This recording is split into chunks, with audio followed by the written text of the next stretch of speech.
I would like to welcome our speakers. Today we are featuring Charles Piller.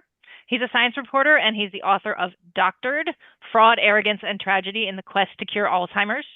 For his investigations of falsified data, perverse incentives, and groupthink in the Alzheimer's field, Charles received the 2025 Victor Cohn Prize for Excellence in Medical Science Reporting, awarded by CASW.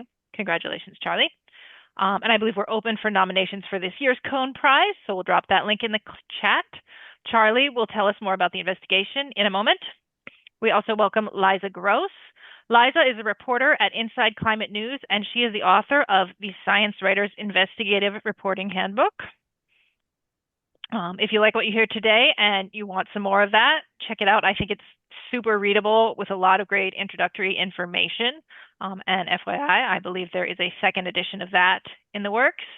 So we're going to kick it off with Liza saying a little to introduce the topic of investigative reporting. So Liza, take it away. Thanks so much, Amber. Welcome, everyone. I think it's useful to say a little bit about what investigative reporting is, because I think it's important to know what you're getting into when you start doing an investigation.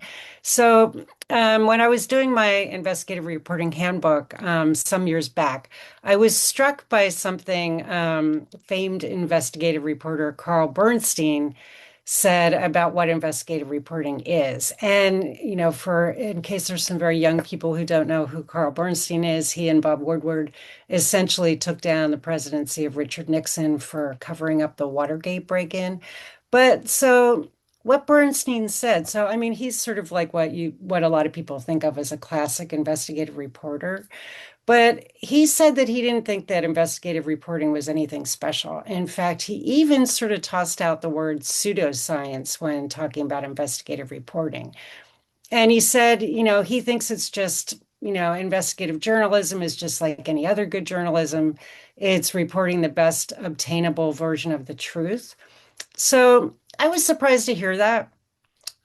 Because if you're doing a story about, say, since these are science writers, tool use in non-human animals or the evolution of side eyes in fish, you may do a ton of reporting and tell like a beautifully told story.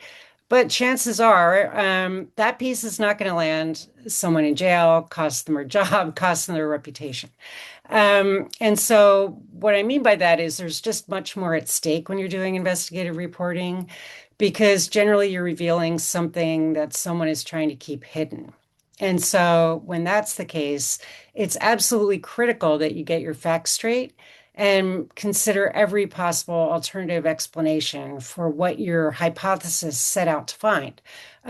Because, you could ruin people's careers, their reputations, their livelihoods. And when you make a case for wrongdoing, of course, even if it's not true, once it's out there, it could take someone a long time to recover. So I just wanted to briefly give a definition of what investigative reporting is from investigative reporters and editors. And they define it as reporting through one's own initiative and work product matters of importance to readers, um, viewers, or listeners. And in many cases, the subjects of the reporting wish matters under scrutiny to remain undisclosed.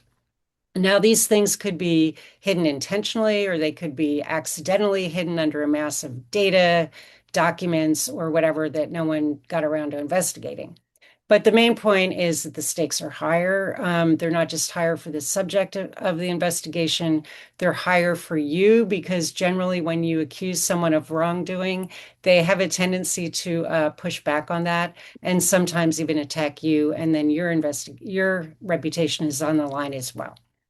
And so I think that's a pretty good segue to talk to Charlie about his work and how he basically, like, I guess the first question, Charlie, is how you started working on this line of investigation of fraud in Alzheimer's research. What sort of tipped you off to that this would be worth the time and effort? Yeah, thanks, Liza. It's a pleasure to be here with you, and I'm an admirer of your work as well. And thanks to CASW for hosting this.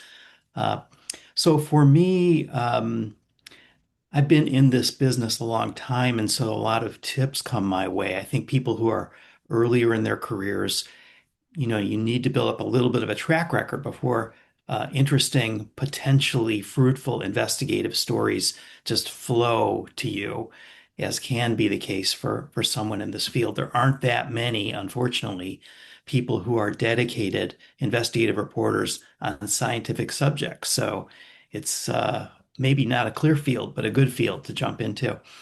For me, this series of articles and then my book on uh, falsification of data and other kinds of misconduct associated with Alzheimer's research came from a tip I got associated with a scientist at Vanderbilt University by the name of Matthew Schrag. And he had been working on a series of evaluations of studies from a company called Cassava Sciences, which was developing a Alzheimer's drug. This is a company that had a lot of problems and a lot of evidence that their drug was based on false research, doctored research, and eventually that drug crashed and burned as a candidate for Alzheimer's disease. But it took years of effort for that to happen. Now, I jumped into that story a little bit late because it had already received some public attention in the media. But at the time I got connected with Schrag, I thought it was possible that I could advance the story because there were a lot of other elements of it that hadn't been told. So it turns out that the cassava story, as interesting as it was, and I did a number of articles on that, including revealing new elements of the apparent fraud and misconduct associated with that drug and the scientists who did that work. Uh, Even though it was quite interesting, it was on the grand scale of Alzheimer's research not that important of a drug or a story. But in the course of his research, Schrag, who at the time I encountered him was completely unknown to the world as someone who was looking into these matters, um, he began to poke around in other elements of Alzheimer's research, in a sense, to edify himself, to give his scope, his frame of reference, and his ability to interrogate scientific images a little bit more authority by looking more broadly than he had been looking before. And he stumbled on a particular article that was very important in the field of Alzheimer's research, far more important than anything the Cassava folks had been doing. And this was a study from the University of Minnesota in 2006, which was looking at a very important element of the so-called amyloid hypothesis of Alzheimer's disease. And what he found, what he saw in that study, which at that moment was unknown to the scientific world and to the world more generally, were evidence of doctored images that gave false assumptions about the conduct of that work and about its outcome. And that was the start of what began a multi-year project for me.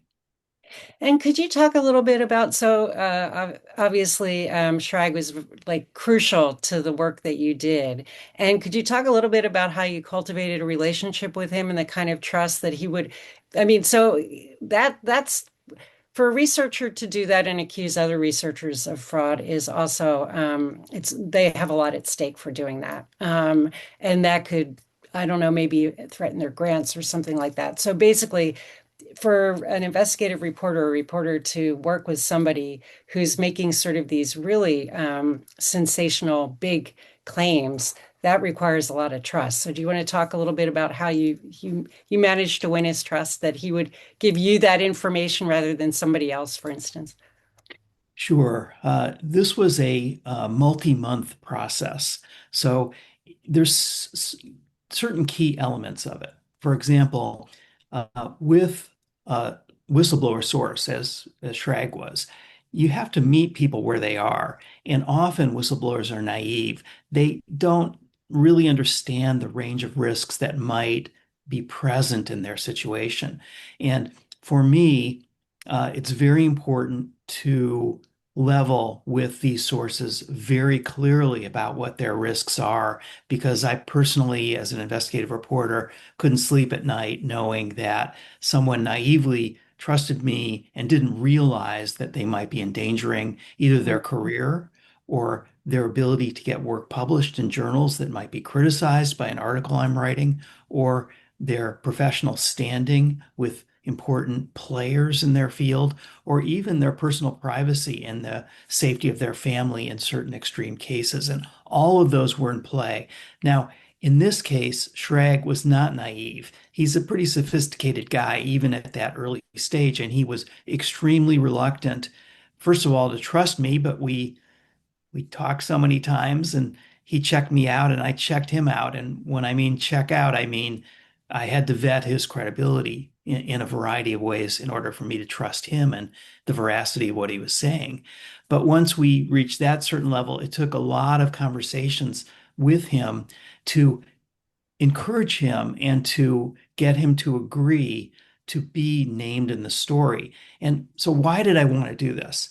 Well, this story, which has a lot of technical elements, was best told as a narrative following the experience of an individual, the experience of his discovery and the meaningfulness of it to him personally and to his field more generally. In order to do that, I needed to have his complete trust. And reporters need to remember that sources like this have both common interests with you as a reporter and also there's places where your interests diverge. So the common interests are we both wanted the best, strongest, toughest story that told the clearest, most engaging picture of an important issue in order to have readers be compelled to read it and for the industry, the scientific world to take notice. And to do that, I needed to be able to tell his story in the pages of the magazine and in my book. And we agreed that that was something we both shared. But the problem was that his risks were greater than mine. Mm. He risks a lot of things for his career. For me, mostly, of course, there's always legal risks, so we can talk about that later. But for the most part, if this was a great story that was beneficial to the world of science and gained a lot of attention, it was beneficial to my career.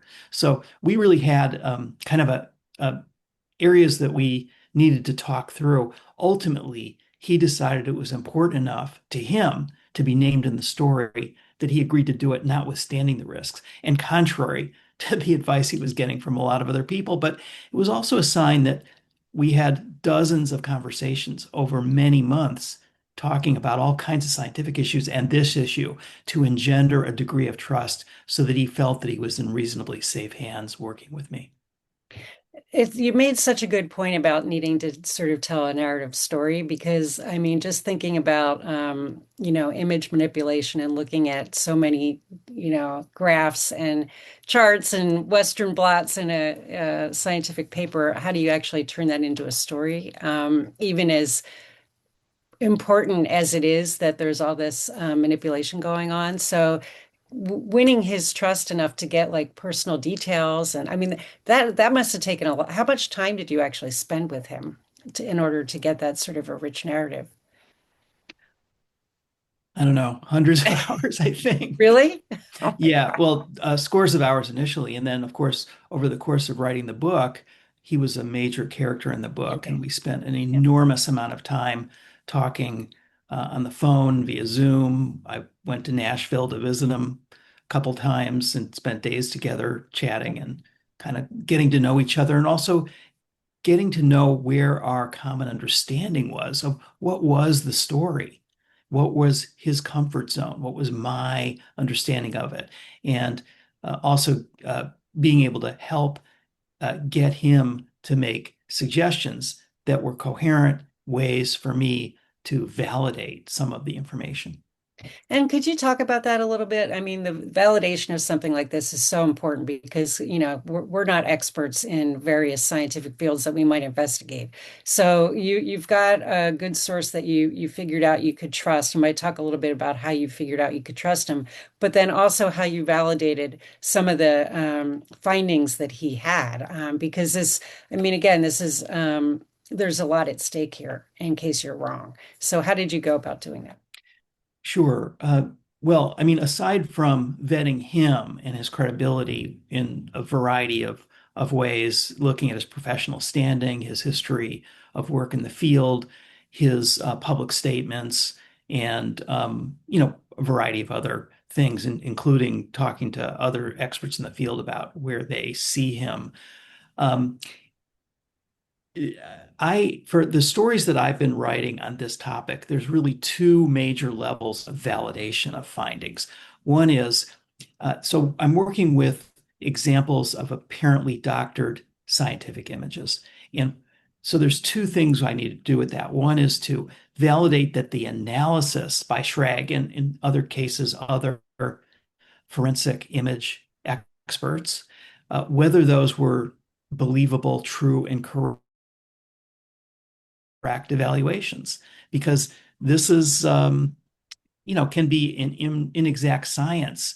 There's a lot of elements of it that require judgment and scientific understanding in order to see what's going on. And it's not something that I can personally have the expertise to do, even though after looking at thousands of images, I can recognize things differently than I was able to do at the beginning. But so first I go to other forensic image experts and get them to validate the findings. In other words, here are images that apparently were doctored. We agree that this analysis makes sense. You often can't say with complete certainty that an image has been improperly changed. And the reason is that it often requires a look at the original uncropped, unpublished images that come from the lab. And those are almost never available, or I would say not almost never, but are usually not available. And the scientists who hold those images often will be unwilling to share them with a journalist. But essentially, once you can get a general sense that his analysis seems right to various people, then you have to go to subject matter experts who can understand both, can see the problems with the images, but also understand the meaningfulness of them. There are a lot of image changes that can occur that really don't matter, and I wouldn't want to write a story about because they're just not that important. But when you are tackling a big subject with important research, important studies that shifted ideas or influenced a field in significant, meaningful ways, and you find that there are alleged problems with this in these images, you need top names in the field to validate that analysis. So that was part two. And I think you have some slides that talk about looking at some of these images. Can you share them? Sure. And then I want you to, while you're pulling that up, there are a couple things. Definitely, it would be useful to know how you manage through PubPeer. That's a resource that basically people point out, oh, I think there's a problem with this image, and sometimes it could be true, sometimes it might not be, and then there could be people who have agendas that are saying something about a competitor. So I'd like you to talk about that too. That would be great. Sure. Let me show these images briefly, and then I can address the PubPeer question. So I'm just going to share a couple of examples. This slide has to do with an Alzheimer's drug, which is marketed in dozens of countries, and it was developed with apparently false studies, including this mouse study that was one of several that led to clinical trials. And this slide compared brain tissue from a normal mouse, that's a mouse with no brain abnormalities akin to what we see in people with Alzheimer's, to a mouse that was genetically altered to produce Alzheimer's-like abnormalities. And this second mouse, the one with the abnormalities, was purportedly treated with this experimental drug, cerebrolysin, when it was an experimental drug before it was marketed.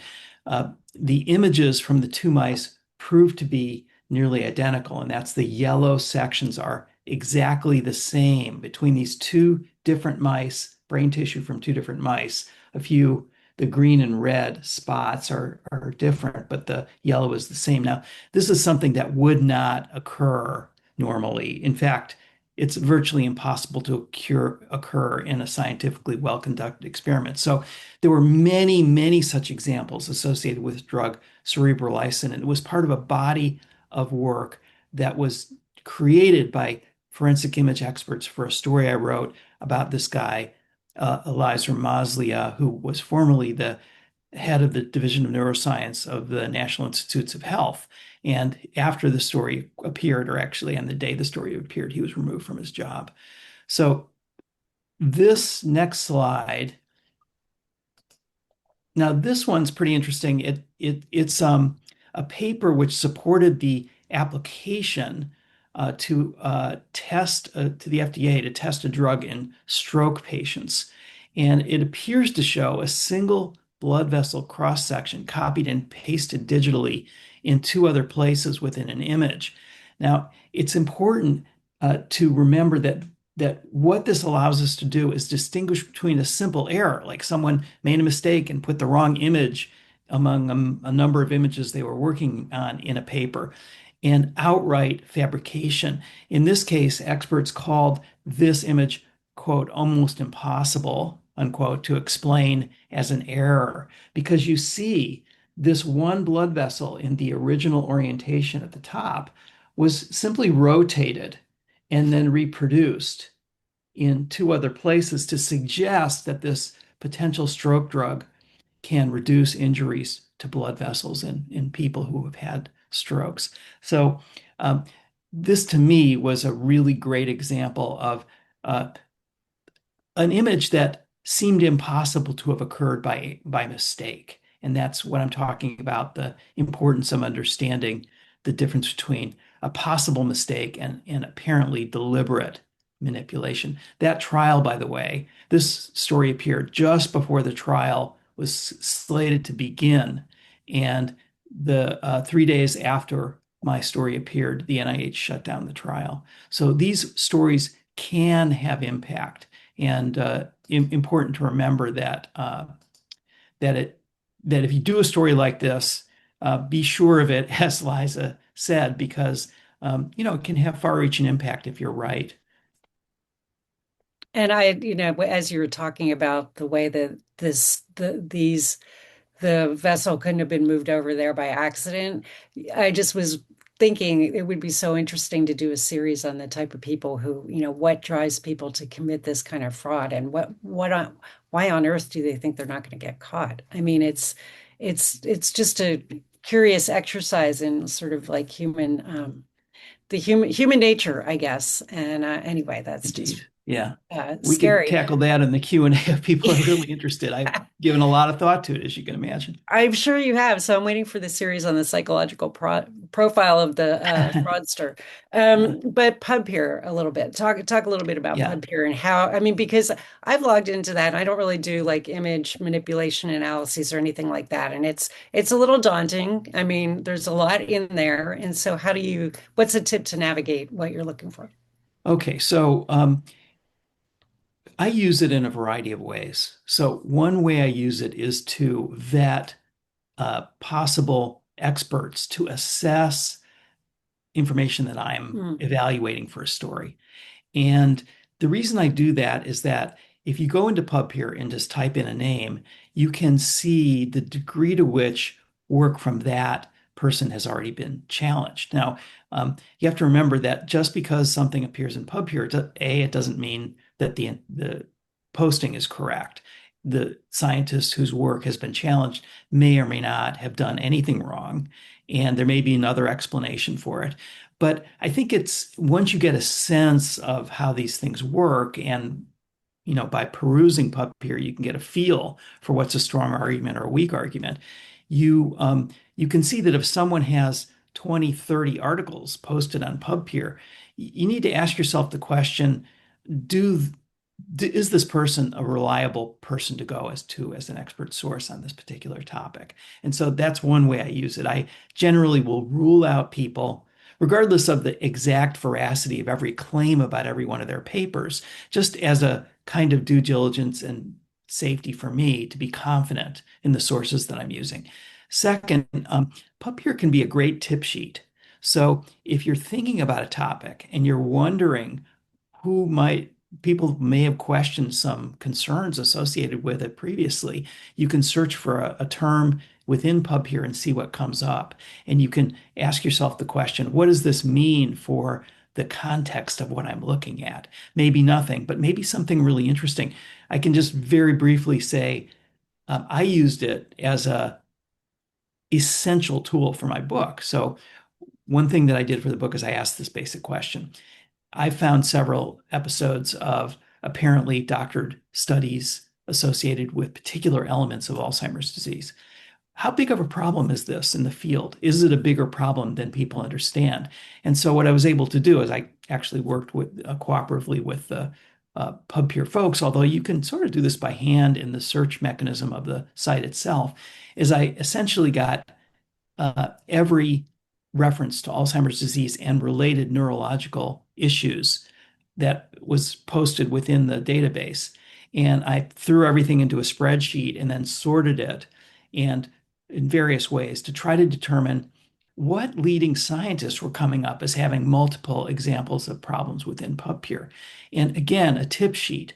And so I used it as a way of understanding who would be good to look at more closely. And as a result, for the book, with the assistance of four incredibly skilled and I'd say heroic forensic image sleuths, I was able to develop a list of about started at more than 100 scientists to look at, but eventually winnowed down to more than 40 scientists who we found to have engaged in widespread dubious studies that were worth describing and looking at closely for the book.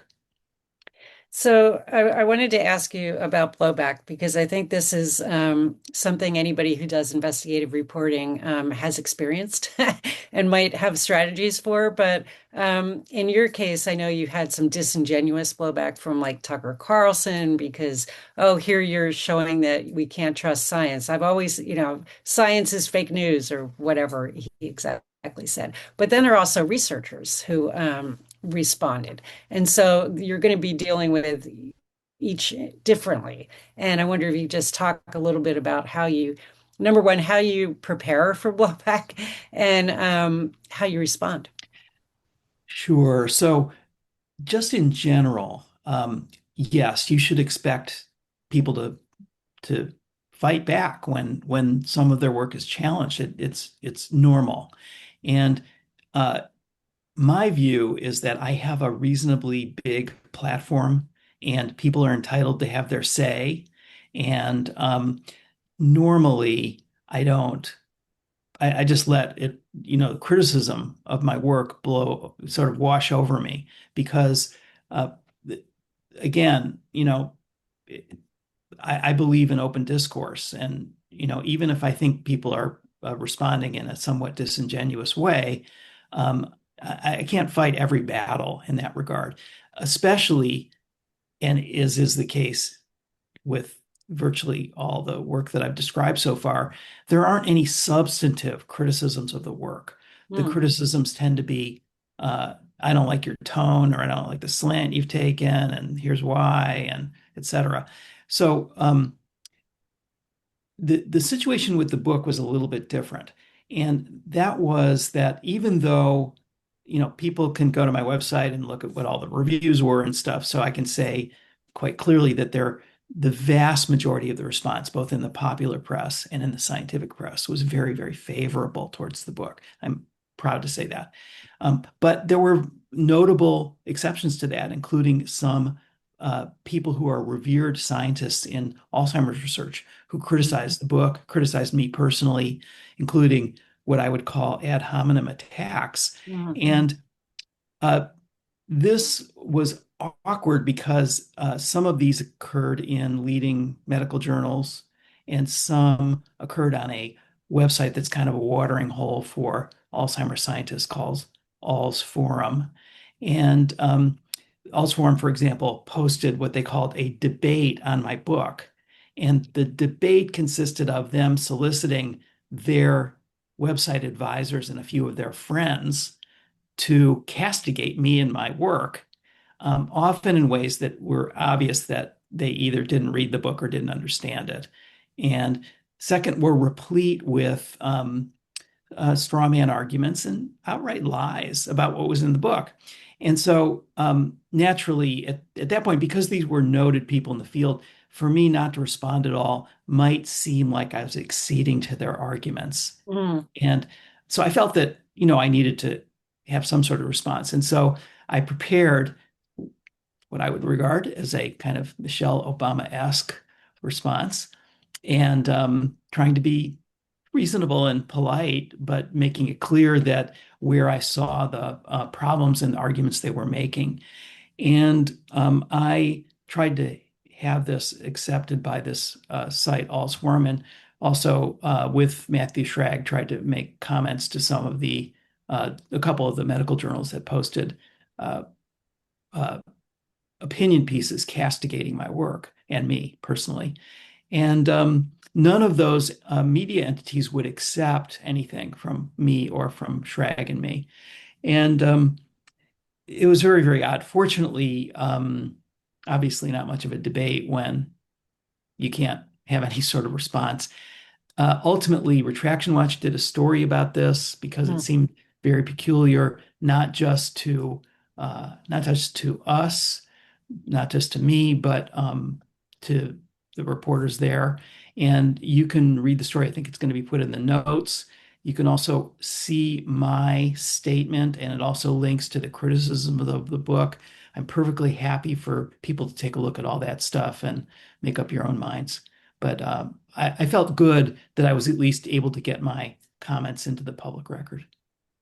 That's great. And by the way, I But should add, distressing. no one has made a legal claim against the book. No one. And And thank you for saying that, because one thing I was thinking about in terms of preparing for blowback is sort of doing your due diligence and sort of exploring any kind of alternative hypothesis for what you're finding. Like you have your stated hypothesis, and then you're gathering evidence just like a scientist does to test whether you're right or you're wrong. And then considering like all these different explanations, which you talked about actually with the image, because maybe it could have been an error. And it's like, well, no, it doesn't look like it could be possible. So if you just want to say one more thing about that, and then I think we need to go to questions. sure. Um, yeah, I mean, I think uh, it's very important to be intellectually honest in this work. And you don't know what you don't know. You have to be open to alternative explanations, I think, as you've said, Liza, quite aptly. And so I go about this, I try to question my own assumptions. We all have our bias. We all can fall in love with our own hypothesis of what might be an explanation for something. And so it's really critical to get other eyes on the story, to get other eyes on your assumptions, both from subject matter experts in the field, but also you need to have good editors who are looking over your shoulder. And what I ask my editors to do is something I call a prosecutorial edit. I want them to challenge everything and to challenge it as aggressively as they want. And then, of course, the same process is gone through with our attorney. Everything I write is lawyered. It has to be, because as you've mentioned, Liza, the stakes can be high and the credibility of the story is important for the subject of the investigation and for me personally and for my publication. Well, thanks so much, Charlie. I think Amber's going to start us off with some questions. Yes, thanks to both of you for that discussion. So we have a lot of questions. I will apologize in advance if I don't get to your question, but let's try to get to as many as we can. Um, for both, either of you can take any of these, but what kind of person makes a good investigative reporter? Oh boy. Charlie, do you want to start? I could say something. Maybe. Why don't you go, Liza? Okay, well, I think that I like to say, so investigative reporters and editors acronym is IRE, and I think Did that we pretty lose much Liza? sums it all up. Oops, is something frozen? I Everything think okay? it might have been on my end. I think we're back. Oh, Sorry. okay. Yeah, so I mean, I think that if you have a pretty healthy outrage about things that you see that you think are wrong and you would like to correct, you'd make a good investigative reporter. And you have to sort of have a I mean, I will not say that I have a thick skin exactly, but I mean, it does hurt when you get attacked. I actually was part of a deniers for hires database by the Genetic Literacy Project, which was kind of hilarious because it was basic. The stories that was showing was how actually the Genetic Literacy Project and the American Council on Science and Health had been taking money to say that everything from, tobacco, vaping to chemicals, very nasty chemicals, are completely fine. But I was the one who was the denier for hire. So you do need to be able to just trust that you're on the right track and stand behind your reporting. So that just yeah. So I think outrage is the motivator. Yeah. I would just say I completely agree, Liza, but I would also say that as you need to have a thick skin, of course, for this kind of work. Um, you need to have patience and a long attention span. Many of the things I work, for example, I'm working on a story now that I've been chipping away at for more than a year. And the reason is that sometimes these things just take a long time to get to the right information, and you have other things on your plate. And um, many times I get questions a lot from young reporters who are saying, "Well, how can I become an investigative reporter?" And I think, what I've said is often something that I came up through newspapers, and what I would often do is I'd often have a project that I was working on, kind of like even without telling my editor, and just kind of chipping away at it until I felt like I had something solid and strong. You don't want to go to your editor with some vague idea or even some really clear idea, but you really don't know enough about it to know how strong it is. And if you keep chipping away at it behind the scenes and be willing to put in the time on your own time, then often you come up with something that then they can't say no to. Yeah, I guess I would just add you sort of need to be a little obsessive. There you go. So Charlie, that leads really great into a question someone had. How do you pitch an investigation? If do you know the outcome? Like by the time you're pitching, what makes you go from this is my private chipping away to okay, I'm ready to bring this to my editor and say, yeah, this is going to be a thing. Well, I mean, I think with being very wary of falling in love with your idea, um, if you are convinced yourself that there's something solid there and you have enough evidence to support um, something that satisfies what I call the minimum test. So I often give my stories a minimum maximum test. If everything pans out to my suspicions about what's going on here, how big can it be?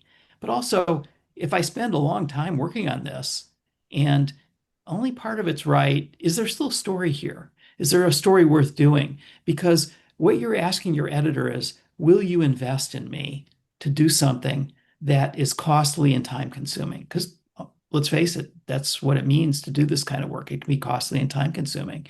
And consequently, you don't come with a half-baked idea. Come ready, come with something that's closer to ready. You don't have to have the whole story. You shouldn't have the whole story when you approach your editor. You should have enough of it, though, to be pretty clear that what you got is worth pursuing. That's really where the pivot point is. So as you're doing this private chipping away process, and you mentioned, you're talking to third parties, check these images, checking out these sources. Somebody had asked, well, how do you avoid getting scooped as you're Oh, doing this months, years long investigation? It's a really good question. Would you like to take it, Liza, or should I take a no, I stab? mean that's just a risk. I mean, it's definitely, I'm trying to think. I mean, sometimes because if when you think back to the idea of being somewhat obsessive, generally I think the things I'm obsessed with, other people aren't. So it's really, something that I'm willing to spend a lot of time on, maybe somebody else is not going to do. So you just sort of hope for that. But I mean, you can't rush something because you need to make it sure it's right. So I don't know if you have advice about that, Charlie, but Yeah. Well, it's I just a can. risk of occupational risk. It's a risk. It's always a risk. Yeah. But I have a method I use. So again, I'm very privileged to get a lot of people coming to me with ideas. Of course, I generate my own ideas, and my editors sometimes come to me with things, although that's the third most likely source of a story. As great as my editors are, and they are great, I might add. I don't know if any of them are listening, but even if they're not, they're still great. Um, but I have a process I use, which is if someone comes to me with something that sounds really interesting, but I don't know if it's a story yet, the first thing I ask is, are you talking to other reporters about this? Yeah. Yeah. And if they are, I say, look, either you stop talking to any other reporters or go ahead, talk to other reporters, but I'm not interested. And the reason is that these stories are too time consuming and too difficult to me to ask my editors, invest in this because they don't, it's an investment. Invest in my time, invest in the money that it takes for this. If it's a competitive story, because you could get scooped and then you lose that time. And so that's step one. The other thing is when I go to sources, not always, but usually I'll say, look, I have some questions for you. I'm going to share some information with you about a topic that you're knowledgeable about. But before I even tell them what it is, I say, are you willing to have a conversation with me that remains private until my story appears? And if they, I mean, almost always they are because they're very curious. And it is true that stuff leaks out, but it's rare in my experience. Yeah. I find that people that I've approached in general have been pretty honest about it. And when they say they'll keep it private, they keep it private. So I won't say I've never been burned at all, but it's extremely rare. And to me, that process has worked well for safeguarding what is a risk. That's such a good point because somebody actually came to me with a tip and we were talking for a while. And then I said, well, you haven't talked to anyone else, have you? He said, oh, everybody's going to know about it because I'm talking to all these reporters. I'm like, okay, bye. Well, I didn't say it quite like that, but that's the end of our conversation then. Yeah. That's interesting. Okay, so if you need to blow a whistle, you need to pick your one exclusive reporter to talk to about it. And whistleblowers don't understand that often. Yeah. Yeah, I wouldn't have thought of that. When you're talking to these whistleblowers, somebody submitted the question, well, you talked about source vetting a little bit. How do you make sure you're not being led astray by a source who's bad mouthing someone or something that they, perhaps have a vendetta against or are otherwise non-neutral? Well, you talk to everybody around them. I mean, that's the first step. Who is this person? I mean, obviously, first thing would be a Google search just to see what's out there, and you'd be surprised. Some people, if they're like really out to get somebody, they're pretty vocal about it. So, yeah, I've found stuff in that regard, but yeah, it's just that would be the first thing. I find that it generally washes out pretty easily in initial reporting. Um, you have to be concerned about that, of course, but it to me it's never been a huge issue. And honestly, and sometimes it doesn't matter. Just because someone's got a vendetta against someone else, it doesn't mean they're wrong. You should, like Right. again, you need to take these things Yeah. in context and try to understand the bigger picture if you can. And as But you they guys might are, not be the best person to have in your story. Sorry. Just True just enough. just to Yeah. say that. Yeah. and can you guys talk a bit about, once you've established that trust and you've got your exclusive source, how do you protect them and protect all of the materials that they might be sharing with you? Like supposing in case you are a post reporter and your house is getting searched by government officials. Talk about that a little bit. Well, I can talk a little bit about the things that I've done. So first of all, most of the stories that I take on, and most of the stories that I imagine most people listening to this are planning to take on, don't involve national security issues, don't involve the risk of national governments eavesdropping on you, et cetera, although they might, you never know. Um, so the first thing is stay calm, don't become completely paranoid. But what I do is I try to help sources, first of all, understand what their risks are, as I mentioned before, and meet them at their comfort level, and also provide basic communications ideas that will satisfy, I think, for most people, most of the meaningful risks associated with communications. And one tool that I use a lot is Signal, which many reporters use because it's end-to-end encrypted and it has a sunset provision for messages that you send. It's not foolproof. No protective technology is foolproof, but uh, in other words, if you've got stuff on your computer that you're not protecting, then and someone has your computer, then that can be a problem. Um, but but that I try to set up confidential communications via Signal as one important tool. Also, I try never to put anything that's important to secure in the cloud. And so I save it on my own secure and often encrypted uh, source on my own computer and my own backup drives. I have a safe where I store things that are very sensitive. It's not foolproof. Someone could break into a safe, but but the issue really is taking reasonable measures to protect things to the degree that you really need to, and to reassure your sources that uh, you're being a good person who they can trust to safeguard their well-being and the integrity of their information. Ultimately, they need to understand that if there's going to be a story, some of that information is going to be exposed, and you need to work with them and help them understand how that process works as well. The only thing I would add to that is that setting the rules up front, like what the rules of your relationship are going to be, and what is able to be disclosed, and what they're not comfortable with disclosing. And also, I work with undocumented folks, usually farm workers, quite a bit. And so I usually go to this is not a whistleblower, it's true, but often it's revealing something that, say, for instance, California Department of Pesticide Regulation doesn't want known. We go to extreme measures to protect their identity. So my editor will know who they are, but nobody else really. And we don't use their full name or their picture either. And I just add that there are other measures that you can use that are more protective. For example, I've done stories where I've used burner phones with sources and only talked to them in third locations that no one would identify with either of us, things like that. But those, in my experience, are not, for the sort of work that I do, not normally needed. Hmm. Anything else you guys want to say on protecting yourself and your sources from, from legal challenges, from doxing, etc.? Anything else you've done? Well, I mean that, just make sure if you have something that you think you could be sued for, make sure you have a lawyer go through it and go through. I mean, I've had stories where they've gone through word by, literally word by word. It takes a long time, but you feel a lot better.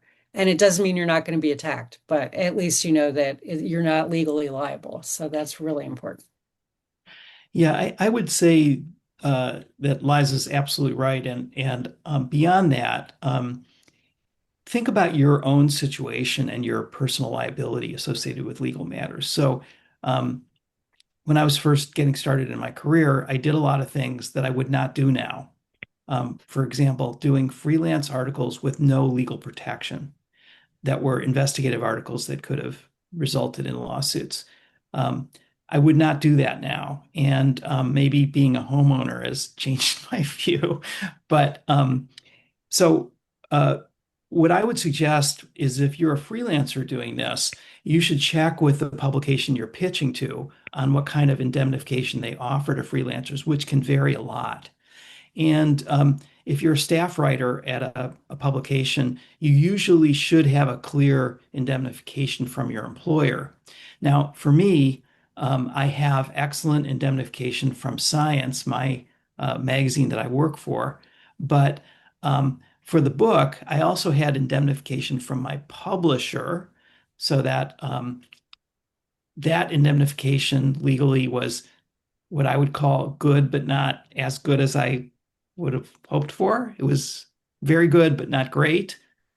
And so I took out a professional liability insurance, um, being a kind of proverbial belt and suspenders sort of person.